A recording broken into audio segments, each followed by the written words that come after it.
What's up guys, welcome to my channel. As I promised in my last video, today's video is actually a video comparison, a side-by-side comparison of my Hero 4 versus my Hero 7 Hypersmooth feature. So as you know, Hero 4 doesn't come with any video stabilization features, so it produces really shaky videos, whereas Hero 7 comes with Hypersmooth stabilization feature.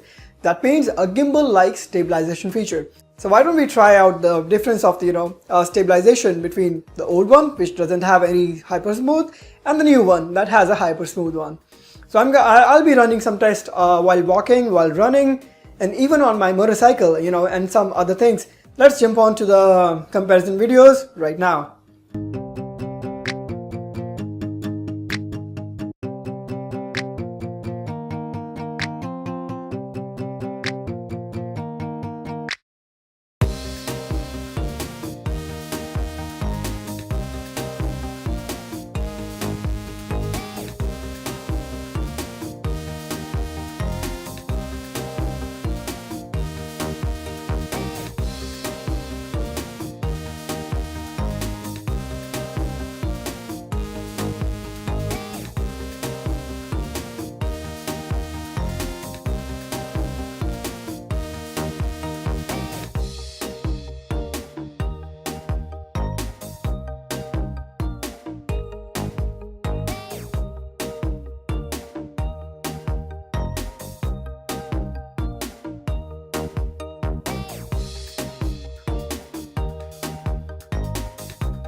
So as you guys just saw, Hypersmooth is actually a really brilliant feature that GoPro has introduced in Hero 7, and I'm actually happy that I bought this camera because say bye-bye to the gimbals, right? Because I don't have to use gimbal anymore. So I give my thumbs up to Hypersmooth to Hero 7. And if you like this video, you give a thumbs up to me also. And also subscribe to my channel because I'll be sharing more cool videos like this every week. Alright guys, I'll see you in the next video.